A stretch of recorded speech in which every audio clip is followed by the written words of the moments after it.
भारत सरकार के सुझाव तथा अथक प्रयास के द्वारा संयुक्त राष्ट्र संघ में 2023 को अंतर्राष्ट्रीय मिलेट्स ईयर घोषित किया गया है। मोटा अनाज जिसको कहते हैं, मिलेट्स का मतलब यह मोटा अनाज क्या होता है, इससे नई पीढ़ी के बच्चे कम परिचित हैं। हमारे जो सीनियर थे वो लोग परिचित हैं, कुछ मोटे अनाजों से हम लोग भी परिचित हैं। हम लोगों ने बाल्यावस्था में लगभग यह मोटा अनाज विलुप्ति के कगार पर था। आज भी कुछ प्रजातियां बची हुई है और इस कारण से कि वह पशुओं का चारा के रूप में इस्तेमाल होता है, जैसे ज्वार और बाजरा। इनसे आप परिचित होंगे। इनके अनाज जो है हम लोग मानव इस्तेमाल करते हैं तथा इनके डंठल और टहनिया या पौधा पशुओं के चारे के रूप में प्रयोग किया जाता है और ज्यादातर प्रजातियां इसका विलुप्ति के कगार पर पहुंच गई है।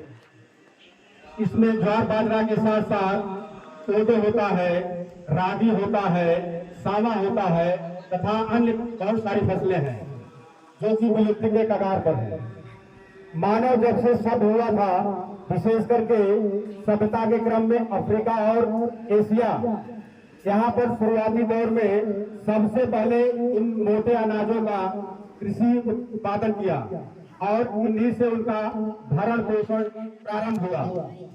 इसी को वैदिक युग में आयुर्वेद के हिसाब से एक दवा माना जाता था, क्योंकि यह हमारे स्वास्थ्य के लिए बहुत अच्छा था, अर्थात स्वास्थ्य वर्धक था, हमारे स्वास्थ्य के लिए वरदान था। समय गुजरता गया, समय के साथ साथ बहुत सारे बदलाव हुए। उसमें जब देश हमारा आर्थिक गुलामी से जूझ रहा था और देश को जब स्वतंत्रता मिली तो सबसे ज्यादा समस्या हमारे देश को जनसंख्या विस्फोट से गुजरना था। जनसंख्या विस्फोट इतनी तेजी से था कि अन्न का उत्पादन नहीं हो पा रहा था उतना जितना कि हमारे देश को जरूरत थी। अन्न के लिए हम आत्मनिर्भर नहीं थे, दूसरे देशों पर निर्भर थे।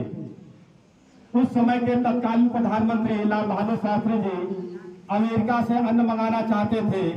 अमेरिका ने इनका बड़ा उपहास किया और सड़ा हुआ ज्वार बाजरा भेज दिया, जो कि वहां पर पशुओं के लिए इस्तेमाल होता था। प्रधानमंत्री ने रिक्वेस्ट किया, निवेदन किया कि यह तो खराब है, सड़ा हुआ है। तो वहां से जवाब मिला कि भारतीय लोग जो है पशु के ही समान है। और यह बात प्रधानमंत्री को बहुत ठेस पहुंची। उन्होंने प्रतिज्ञा किया कि हम इसमें आत्मनिर्भर होकर दिखाएंगे।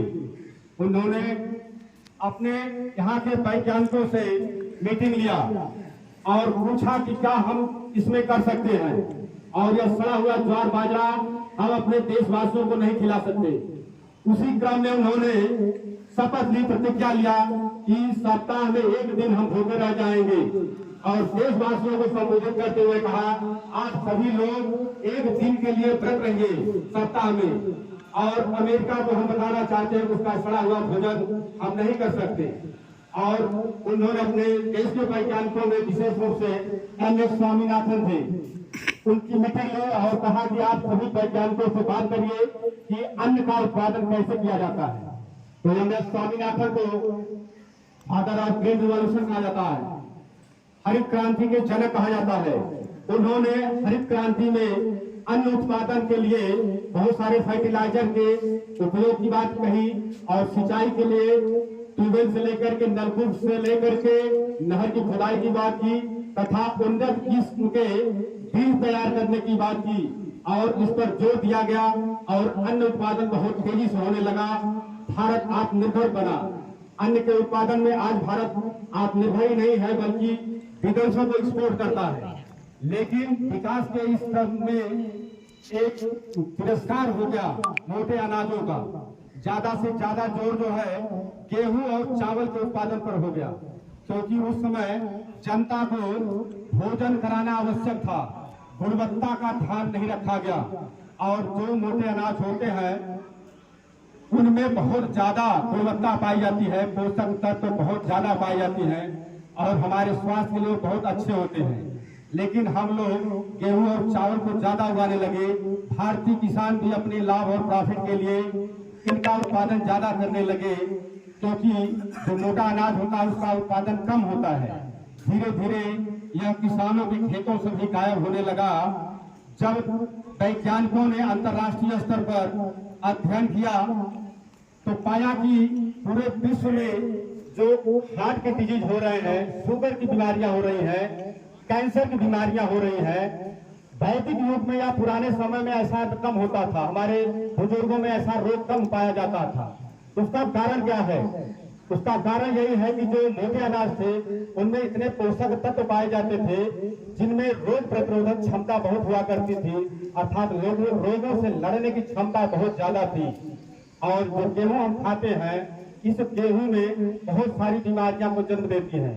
इसलिए हमारे थाली में इसका भोजन कम होना चाहिए, मोटे अनाज को निश्चित करना चाहिए। इसी के कारण से जब वैज्ञानिक इस बात को समझ गए कि भारत की जो प्राचीनतम पद्धति थी खाने पीने को लेकर के विश्व में सबसे उत्तम क्वालिटी की थी, तो भारत का अनुसरण आज पूरा विश्व कर रहा है। और प्रधानमंत्री जी ने इसी की आगे और प्रचार प्रसार के लिए अपने यहाँ पर जो अंतर्राष्ट्रीय स्तर पर मीटिंग हुई थी, वहाँ पर प्रधानाचार्य जी ने आपने बताया कि भोजन के थालियों में सभी के जो गेस्ट अतिथि आए थे अंतर्राष्ट्रीय स्तर पे, उन सभी के थालियों में मोटे अनाज परोसे गए। और 2023 में अंतर्राष्ट्रीय मोटा अनाज घोषित किया गया है, ताकि पूरे विश्व में मानव जाति में, मानव सभ्यता में इसको अधिक से अधिक बढ़ावा दिया जाए, अधिक से अधिक कार्यक्रम किए जाए, हर घर लोग जागरूक हो, किसान इसका अधिक से अधिक उत्पादन करे, ताकि हमारा स्वास्थ्य फिर से लौट आए।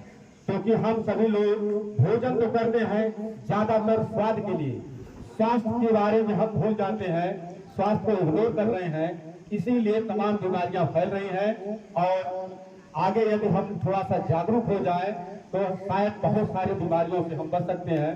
बोलने के लिए बहुत कुछ है, इसी कड़ी में मैं अपनी वाणी को विराम देना चाहता हूँ। दो शब्द शायद जो है रामशरण सर जी अपना वक्तव्य देंगे। जय हिंद, जय हिंद।